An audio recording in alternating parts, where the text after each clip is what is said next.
substitutions from Wikipedia, a free encyclopedia. Substitutions, which is Hebrew, known by translation as Second Passover, occurs every year on 14 Iyar. This is exactly 1 month after 14 Nisan, the day before Passover, which was the day prescribed for bringing the Korban Pesach, that is, paschal offering, in an example, Passover lamb, in anticipation of that holiday. As described in the source text for this mitzvah, Numbers chapter 9, verse 1 through 14, the Israelites were about to celebrate Passover 1 year after leaving Egypt. The offering of the Korban Pesach was at the core of that celebration. However, certain men were ritually impure from contact with human corpses and were therefore ineligible to participate in the Korban Pesach. Faced with the conflict of the requirement to participate in the Korban Pesach and their ineligibility due to impurity, they approached Moses and Aaron for instructions which resulted in the communication of the law of Pesach Shani. Observance during the temple period. Eligibility. As described in Numbers chapter 9, verse 9 through 13, a Jew may bring the Korban Pesach on Pesach Shani if he or she was ritually impure due to contact with a dead body or was on a distant journey, as elucidated in Mishnah Pesachim, chapter 9, verse 1 through 4, and its Gemara. The definition of distant journey for this purpose is generally construed liberally. All types of ritual impurity are generally included, not only those due to contact with the human body. In net effect, anyone unavoidably prevented from offering the Korban Pesach on Passover may do so on Pesach Shani. However, one may not intentionally defer the Korban Pesach if it is in his or her own power to offer it on Passover. Similarities and differences compared to Passover.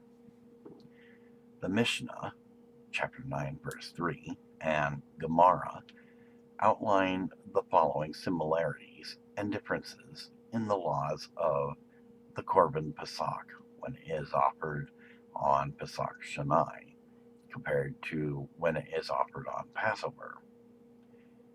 Here is what is the same.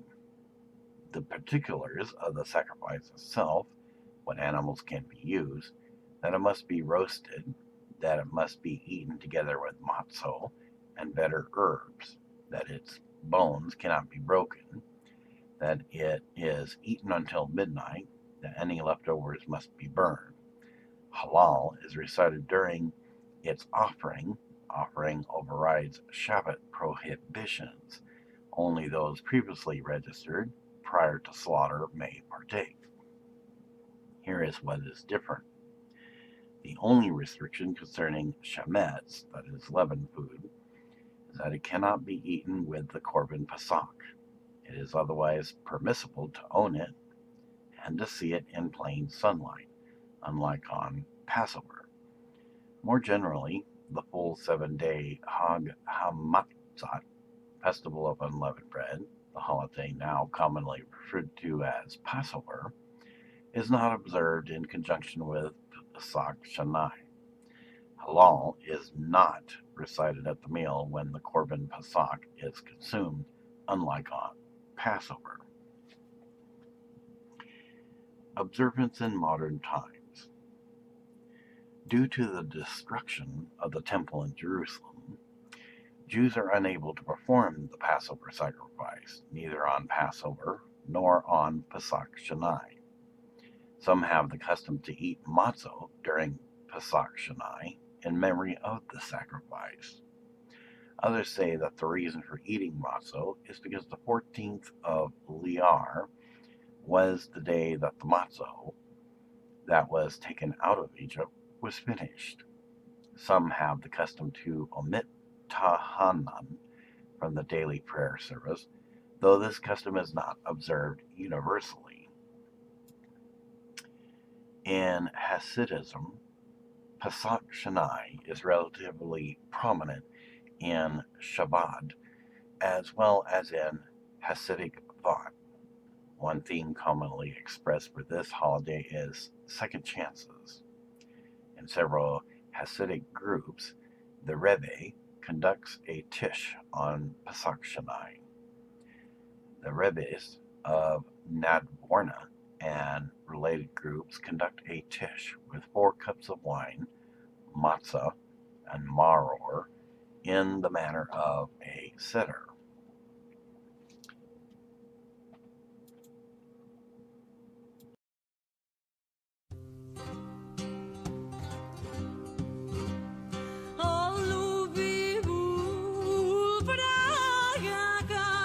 Escolve-se o calíbul para lá.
As with most um, church denominations here in USA, which is Adventists, Protestants, and Catholics, so is now the announcement for Jewish communities here in USA that would ordinarily perform the Pesach Sheni for those who were impure at the time and could not participate in the regular Passover services.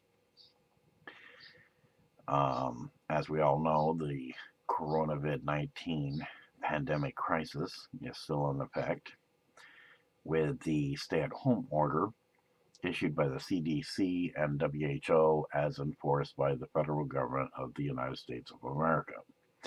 So therefore, congregating in the Jewish-style church, known as a synagogue, of course, is now restricted and not permitted until such time the stay-at-home order has been lifted.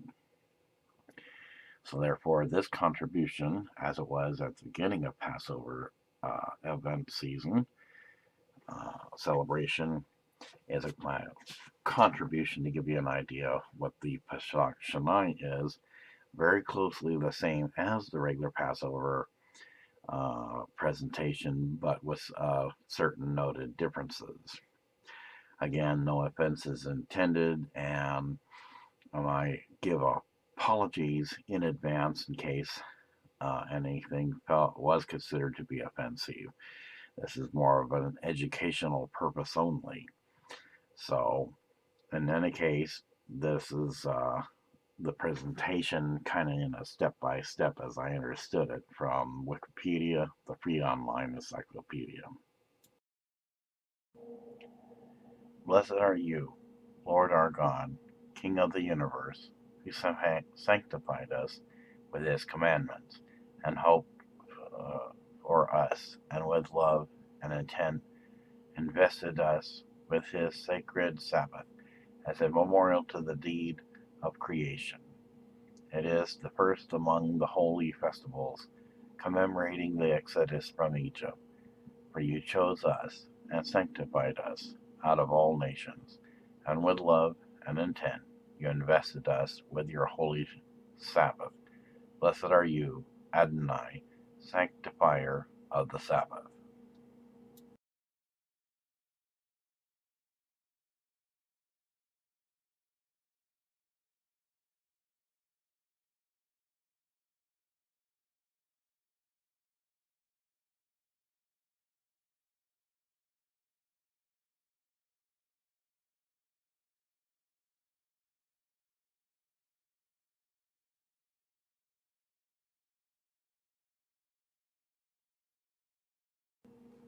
Please note that due to ritual impurity during this short Passover known as the Pesach Shani, the apikoman cannot be eaten, but it has been noted that it can be displayed for all to see.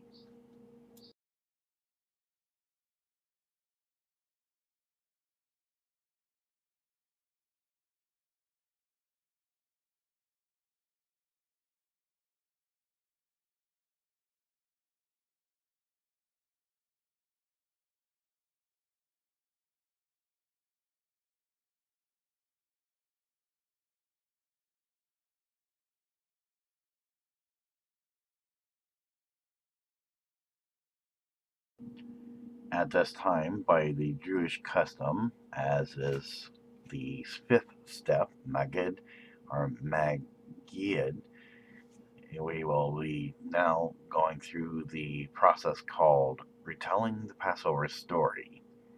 And when we return, then there will be the recital of the 4 questions with the ritual that follows after that. So we'll be right back.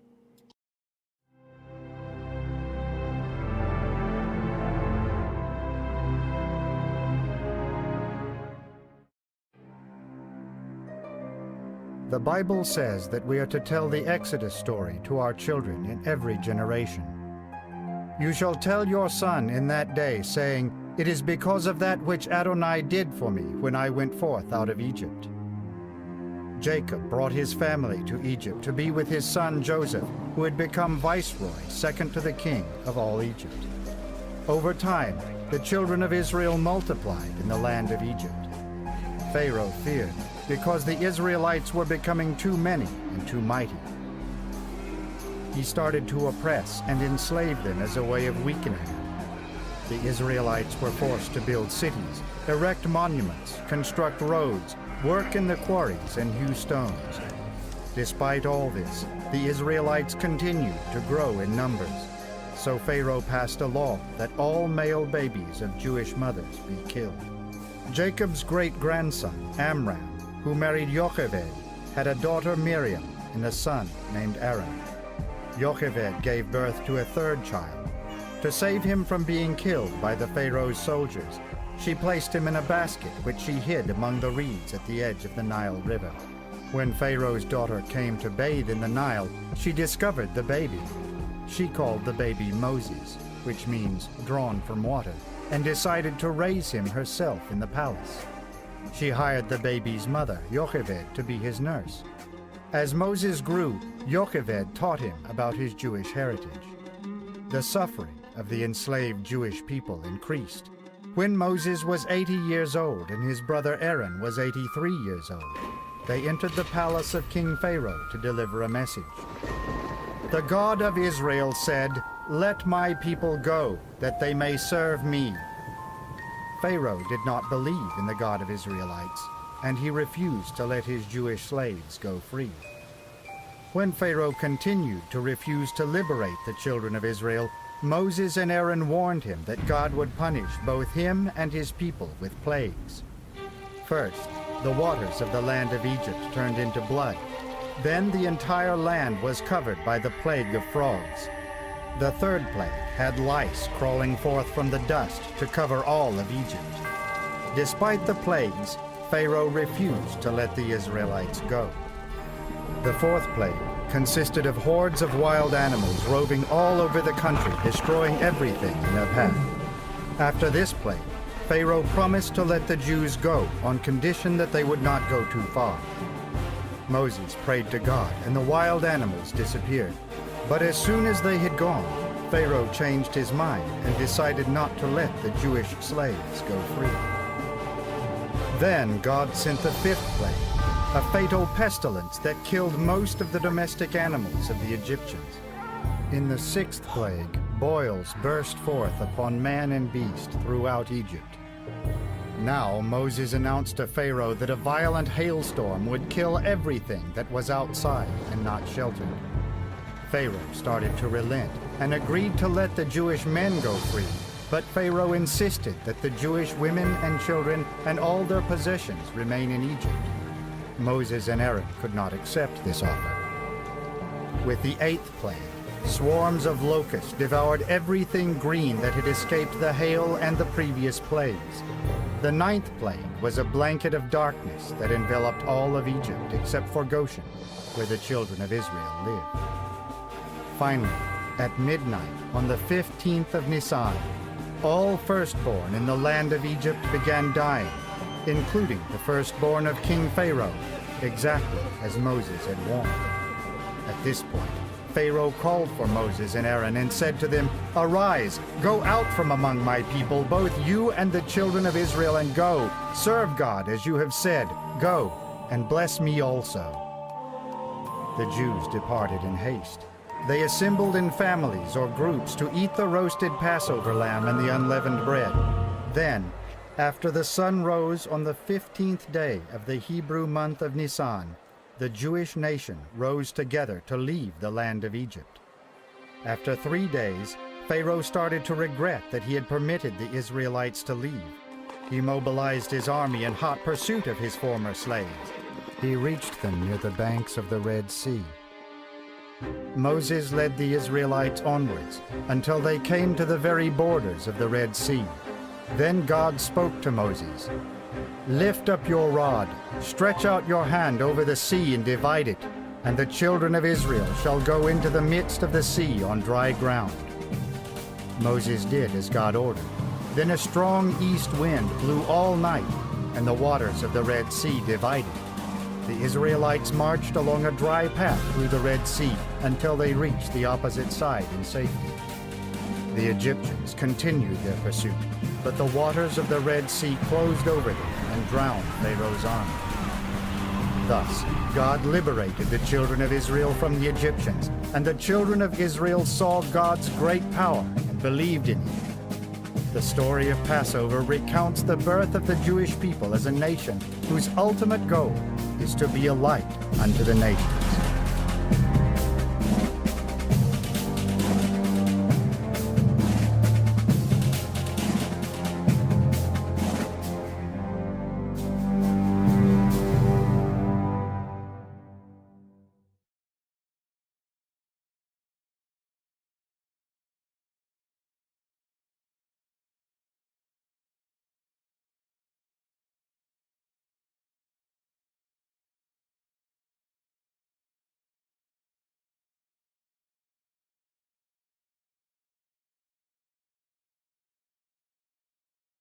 Hey everybody, today we are talking about the 4 questions, but actually it's really the 4 answers to one big question. Now traditionally the youngest person at the Seder does the 4 questions, but sometimes that's impossible because the youngest person at the Seder is a baby. Sometimes though, like me, the youngest person at the Seder is 30.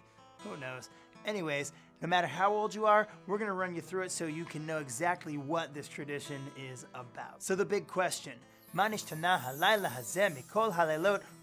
this night different from all other nights? I'm going to tell you why right now. Number 1, on all other nights we eat all kinds of bread.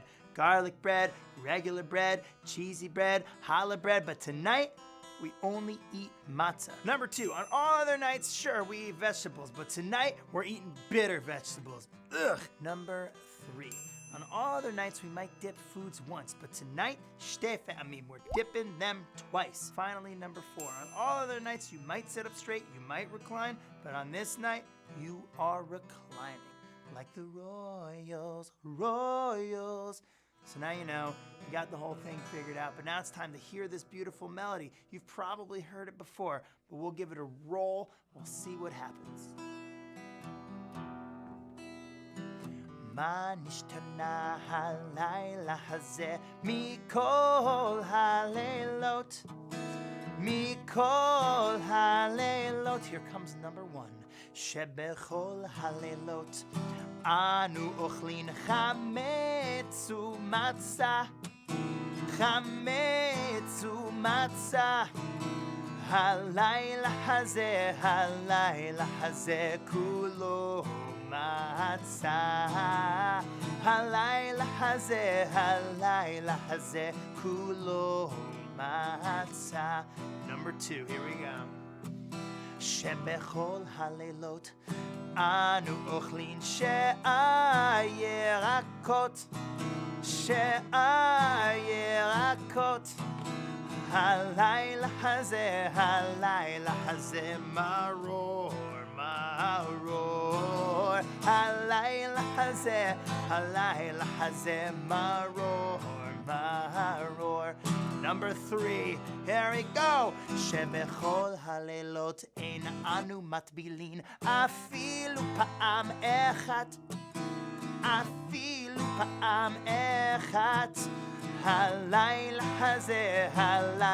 הזה שתי פעמים. הלילה הזה שתי פעמים.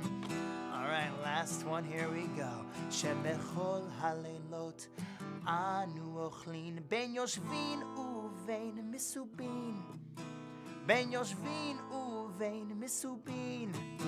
הלילה הזה כולנו מסובין. הלילה הזה כולנו מסובין.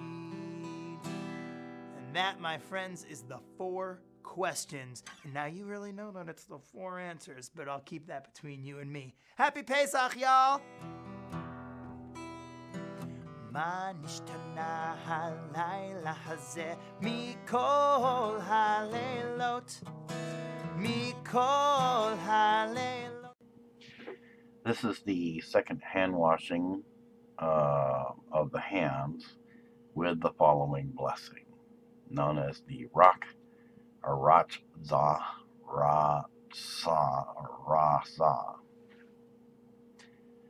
Blessed are you, Lord our God, King of the universe, who has sanctified us with his commandments, and commanded us concerning the taking or drying of hands.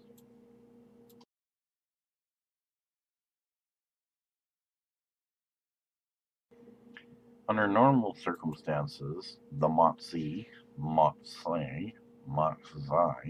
traditional blessing before eating bread products is usually done at this time. However, please note, since it is forbidden at this time to eat matzo, then the non-bread permitted is mazanat, non-bread, which an example given is cake, which can also include cookies as well. Products of wheat, barley, rye, oats, spelt, and rice, according to many opinions. So the blessing for this is as follows. Blessed are you, Lord our God, King of the universe, who creates varieties of nourishment.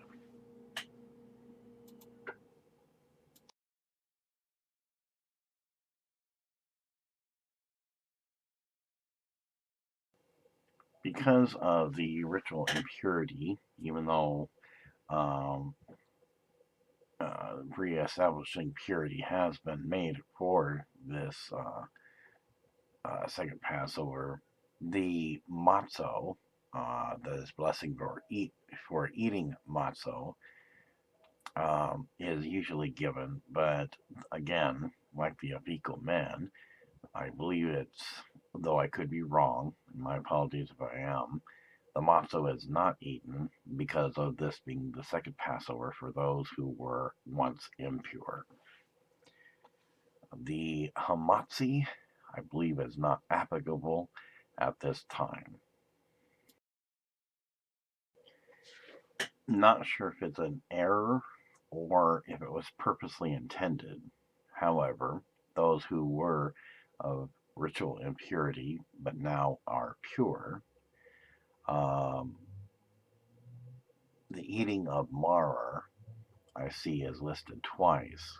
So perhaps, as I said, this could either be a error in whoever made the list, or it could be that for those who are ritually impure but now are pure, they eat of the mar twice. Korik or korek, eating of a sandwich made of matzo and maror. Due to the ritual of the second Passover, because one was impure, although they are now pure, this would not be applicable for the second Passover. However, the Shochan Orik, Shohan Orik, that is literally or lit, set table, the serving of the holiday meal blessing is as follows. Blessed are you, Lord our God, King of the universe, who has sanctified us with his commandments and commanded us to eat maror.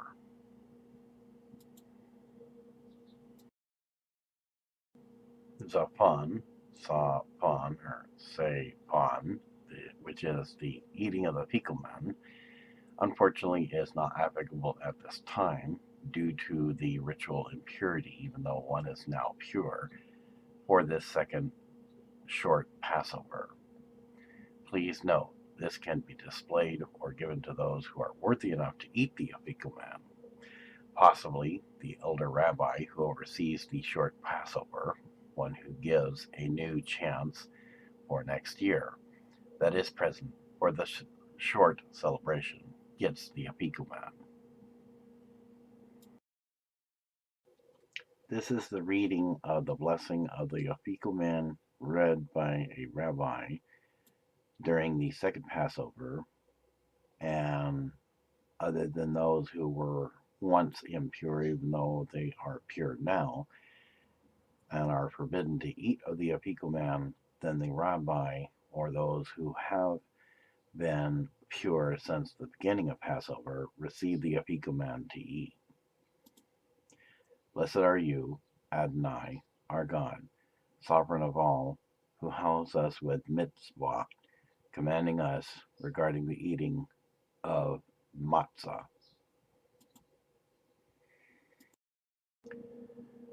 The barik, or barek, which is blessing after the meal, drinking of the third cup of wine.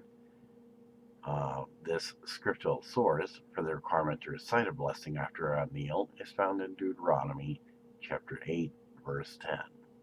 It reads as follows: When thou hast eaten and art full, then thou shalt bless the Lord thy God for the good land which he hath given thee. 4 main points to this includes the food. A blessing of thanks for the food was traditionally composed by Moses, Barak 48b, in gratitude for the manna which the Jews ate in the wilderness during the exodus from Egypt. 2. The land. A blessing of thanks for the land of Israel is attributed to Joshua after he had led the Jewish people into Israel. 3. Jerusalem. Concerns Jerusalem is ascribed to David, who established it as the capital of Israel, and Solomon, who built the temple in Jerusalem. And 4. God's goodness. A blessing of thanks for God's goodness, written by Rabban Gamliel in Yavna. The obligation to recite this blessing is generally regarded as a rabbinic obligation. Halal. Recital of the halal, traditionally recited on festivals, drinking of the fourth cup of wine. Due to this being the second short Passover for those who are impure, though they are now pure, this does not apply. Now, at the Nirtza, near Za, this is the conclusion, which means next year Jerusalem. And as in this Pesach Sheni tradition, this also means that those who now have become pure again have a second chance come next year to attend the regular Passover event services. So this ends the Pesach Sheni second short Passover presentation. Second Passover, the conclusion. Numbers chapter 9, verse 6 through 12. From gracethroughfaith.com. The question is, if everything in the Old Testament has meaning spiritually, what does the second Passover mean to us?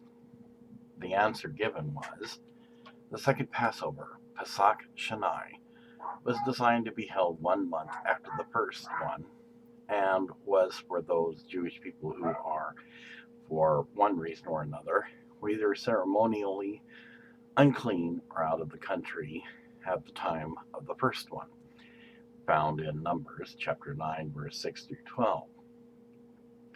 This way, they could fulfill the requirement for everyone to celebrate Passover. Some Jewish people see this as evidence that God gives his people a second chance to repent and return. This is a reading in regards to Numbers chapter 9, verse 6 through 12 of the second Passover, known as Pesach Sheni. And there were certain men who were defiled by the dead body of a man, that they could not keep the Passover on that day. And they came before Moses and before Aaron on that day.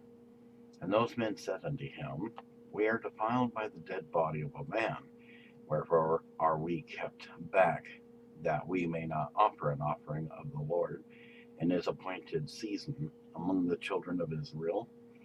Moses said unto them, Stand still, and I will hear what the Lord will command concerning you. And the Lord spake unto Moses, saying, Speak unto the children of Israel, saying, If any man of you, or of your posterity, shall be unclean by reason of a dead body, or be in a journey afar off, Yet he shall keep the Passover unto the Lord. The 14th day of the second month at even they shall keep it, and eat it with unleavened bread and bitter herbs. They shall leave none of it unto the morning, nor break any bone of it. According to all the ordinances of the Passover, they shall keep it.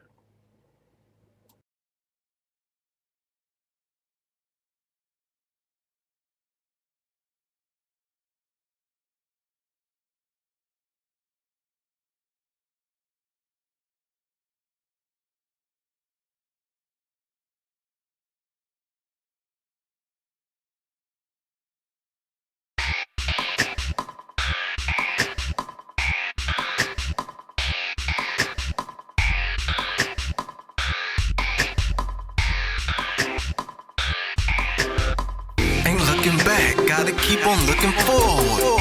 Ain't looking back, gotta keep on looking forward. Ain't looking back, gotta keep on looking forward. I have been down this road before. I have had times when I couldn't be strong.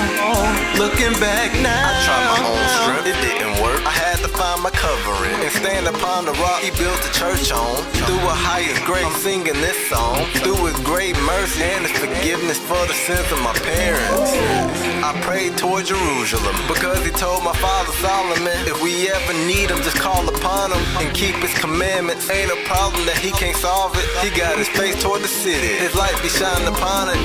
Moreover, keep my Shabbat. It's a sign between me and you. Who does the will of my father, those the ones to get through. Ye that work iniquity, depart from me. Then I have to profess, I never knew you. I have been down this road before. I have had times when I couldn't be strong. Looking back now I have grown.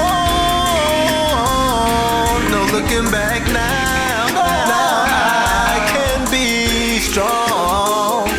No, looking back now.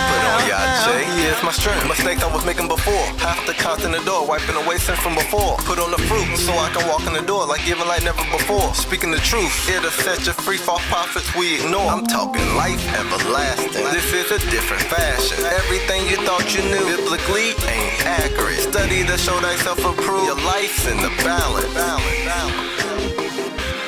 I have been down this road before. I have had times when I couldn't be strong. Looking back now, you gotta choose. You gotta choose this world. No, looking back now, you gotta choose. You gotta choose. Or his life. I have been down this road before. I have had times when I couldn't be strong. Looking back now I have grown. No, looking back now I can be strong. No, looking back now.